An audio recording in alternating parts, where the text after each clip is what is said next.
Hello there, and welcome. It's so lovely to have you join me today. Now, I want you to think back for a moment. Have you ever been engrossed in a good book, maybe watching a captivating movie, or even just chatting with a dear friend, and then suddenly, almost like a switch flipped, you realize a significant chunk of time has just vanished? It's as if those moments slipped away without you fully registering them, leaving you wondering where the day went.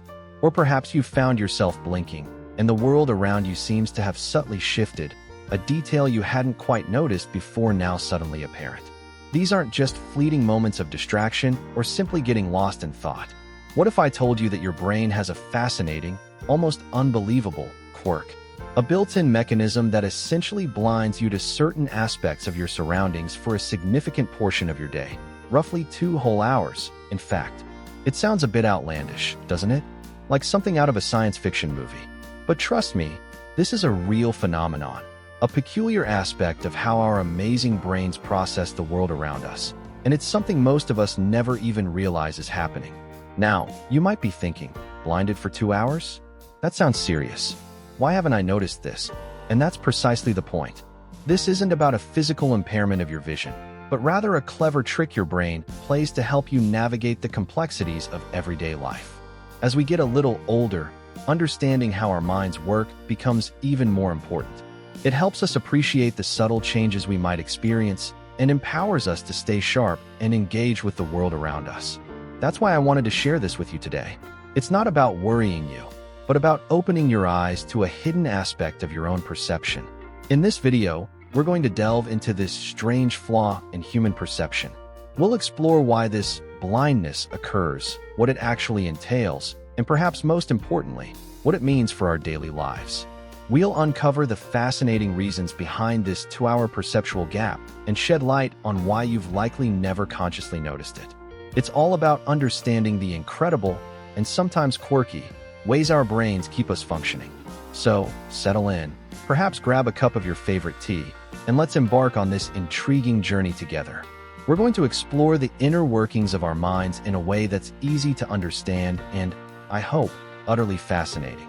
Let's start with the very first piece of this puzzle, the constant barrage of information our brains have to deal with every single moment. Think about it. Right now, as you're watching this, your eyes are taking in a vast amount of visual data.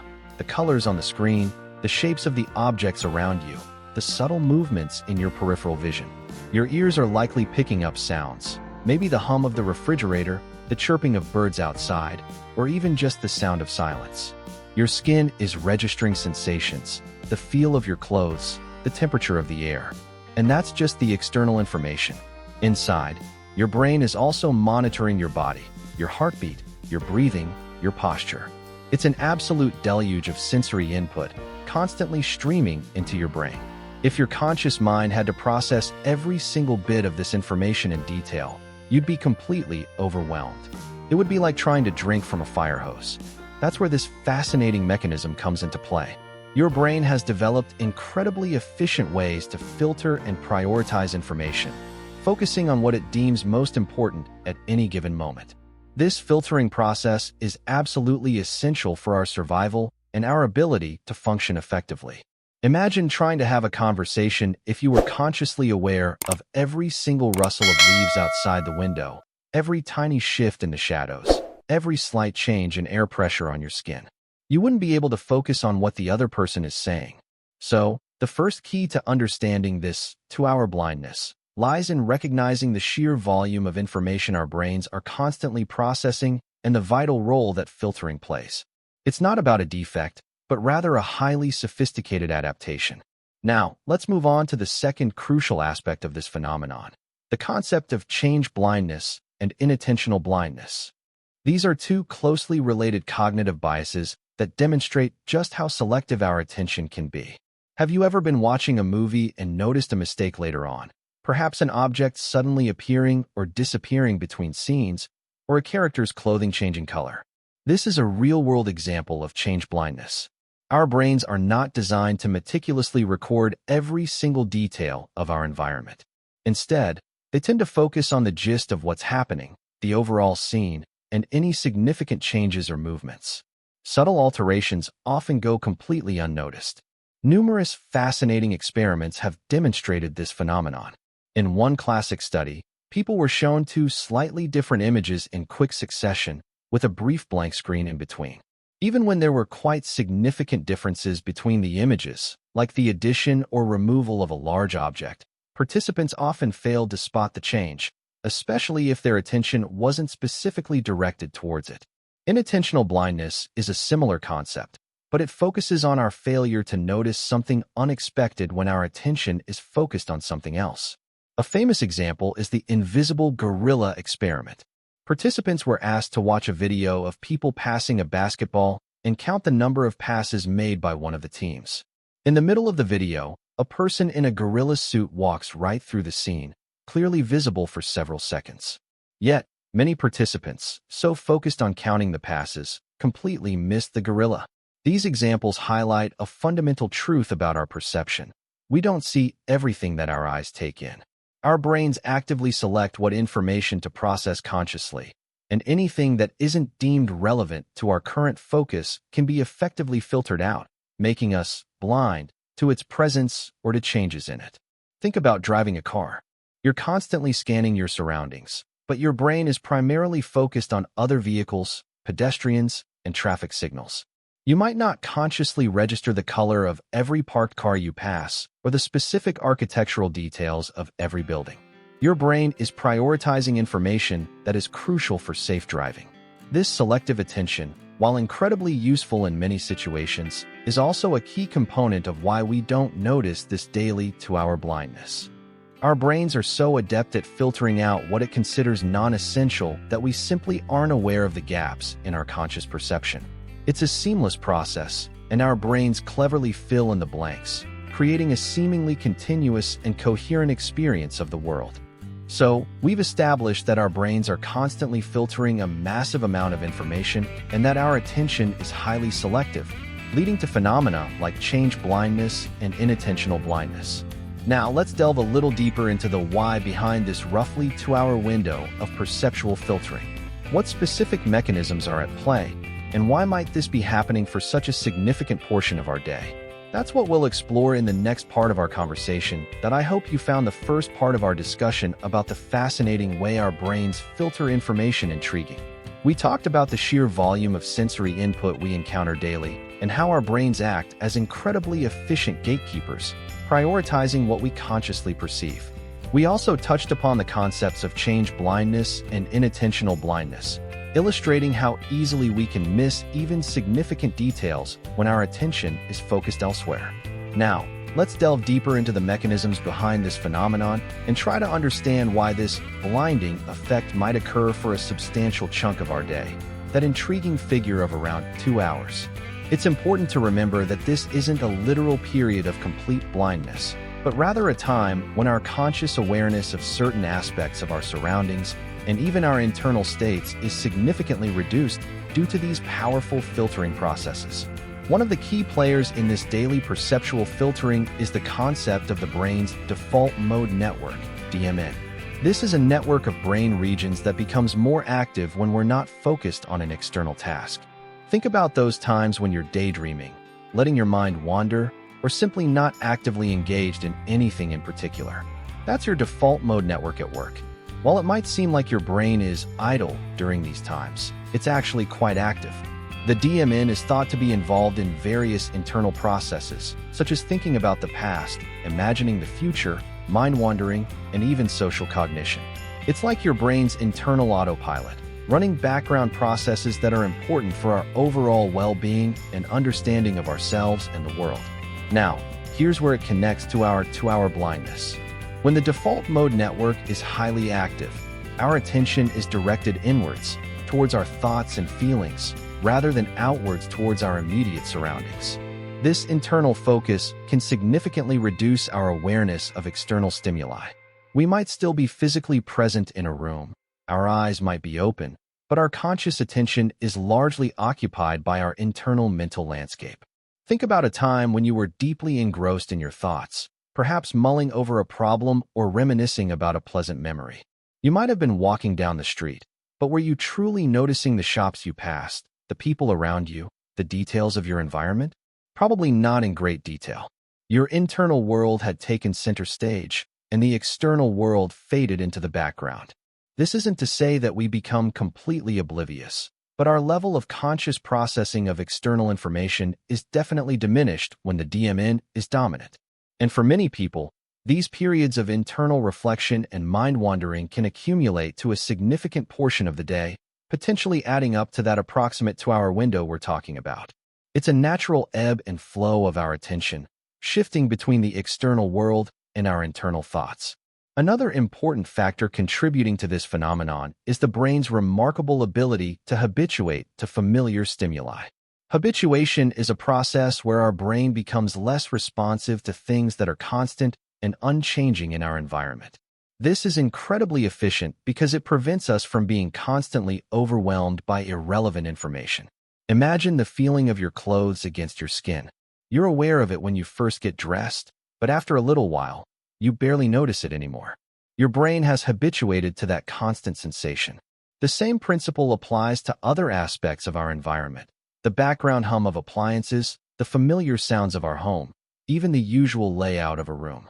Because these things are constant and predictable, our brains learn to filter them out so that we can focus on new or potentially important information. While this is generally very helpful, it can also contribute to our blindness to certain aspects of our daily lives. We might not consciously register subtle changes in our surroundings if they occur gradually or if our attention is not specifically drawn to them. Think about rearranging furniture in your living room. You might be very aware of the changes initially, but after a while, the new arrangement becomes the norm, and you might not consciously register the difference anymore unless you actively think about it. Your brain has habituated to the new layout. This process of habituation is constantly at play, filtering out a vast amount of familiar sensory input. Over the course of a day, the cumulative effect of habituating to various constant stimuli can contribute significantly to this period where our conscious awareness of certain details is reduced. Furthermore, our expectations play a powerful role in shaping our perception. Our brains are constantly making predictions about what we are likely to see, hear, and experience based on our past experiences and current context. These predictions can actually influence what we perceive. If we expect to see something in a particular way, we are more likely to perceive it that way, even if the reality is slightly different. This is why eyewitness testimony can sometimes be unreliable. Our memories and perceptions can be influenced by our expectations and biases. In the context of our 2-hour blindness, our expectations can lead us to overlook things that don't fit our mental model of the situation. If we are in a familiar environment and nothing seems out of the ordinary, our brains might not actively scrutinize the details. We operate on autopilot to some extent, relying on our expectations to fill in the gaps. For example, if you always keep your keys in a particular spot, you might glance at that spot and assume they are there without actually visually confirming it. If they happen to be missing, you might not realize it until you actively need them, because your expectation led you to believe they were present. These predictive processes are incredibly efficient, allowing us to navigate familiar situations with ease. However, they can also contribute to our perceptual blindness by causing us to overlook unexpected or subtle changes that don't align with our expectations. So, we've now explored the role of the default mode network, our brain's tendency to habituate to familiar stimuli, and the powerful influence of our expectations in shaping our perception. These are all key pieces of the puzzle in understanding why our brains might effectively blind us to certain aspects of our surroundings for a significant portion of the day. In the final part of our discussion, we'll bring all these pieces together and talk about what this means for our daily lives, especially as we navigate the world with a wealth of experience and wisdom. We'll also touch upon whether there's anything we can do to become more aware and engaged during these times, not to eliminate this natural process, but perhaps to appreciate it and even leverage it in beneficial ways. It's wonderful to have you with me as we reach the culmination of our exploration into this fascinating quirk of human perception, the way our brains, in their incredible efficiency, seem to blind us to certain aspects of our surroundings for a considerable part of the day. We've journeyed through the sheer volume of information our brains process, the selective nature of our attention, illustrated by change blindness and inattentional blindness, the role of the default mode network in shifting our focus inwards, our tendency to habituate to familiar stimuli, and the powerful influence of our expectations in shaping what we perceive. Now, let's bring all these pieces together and consider what this means for our daily lives. As we move through life, accumulating experiences and wisdom, how does this inherent blindness affect our interaction with the world? Firstly, it's crucial to reiterate that this isn't a flaw in the negative sense. It's not a defect or something to be worried about. It's a testament to the remarkable adaptability and efficiency of our brains. This filtering process allows us to function effectively, to prioritize what's important, and to avoid being overwhelmed by the constant barrage of sensory input. Think about the sheer amount of information we process in a single day, from the moment we wake up until we drift off to sleep. We navigate complex environments, interact with countless people, and make countless decisions. Without this filtering mechanism, we would be paralyzed by the sheer volume of detail. In many ways, this blindness allows us to focus on the bigger picture, the overall meaning, the essence of our experiences. It allows us to engage with the world in a way that is both efficient and meaningful. However, there are also times when a heightened awareness of our surroundings can be beneficial. Perhaps when we're exploring a new place, engaging in a creative activity, or simply trying to savor a particular moment. Is there anything we can do to become more present and engaged during these times, without trying to completely override this natural filtering process? The answer, I believe, lies in cultivating a mindful approach to our experiences. Mindfulness, in its essence, is about paying attention to the present moment, intentionally and without judgment. It's about consciously directing our attention to what's happening right now, rather than being caught up in our thoughts or operating on autopilot. There are many ways to cultivate mindfulness. Simple practices like taking a few deep breaths, focusing on the sensations of your body, or consciously observing your surroundings can help to bring you more fully into the present moment. When we approach our experiences with a mindful attitude, we are less likely to be swayed by our expectations or to miss subtle changes in our environment.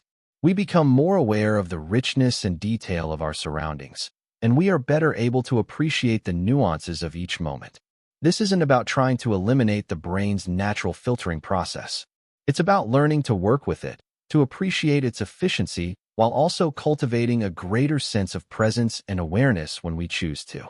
Ultimately, understanding this two-hour blindness is about gaining a deeper appreciation for the incredible complexity and adaptability of our brains. It's about recognizing that our perception is not a passive recording of reality, but rather an active and dynamic process shaped by our attention, our expectations, and our past experiences. And perhaps, most importantly, it's about empowering ourselves to engage with the world in a way that is both meaningful and fulfilling. As we move through life, let us embrace the wisdom we've gained, while also remaining open to the wonder and beauty of each new moment. Thank you so much for joining me on this journey of exploration. I hope you found it as fascinating as I did. I would love to hear your thoughts and experiences. Have you ever noticed this blindness in your own life? What are your strategies for staying present and engaged? Please share your comments below. And if you enjoyed this video and found it helpful, please give it a like and subscribe to the channel for more content that celebrates the wisdom and vitality of life at any age. Here's to living our best lives, fully aware and deeply engaged every single day.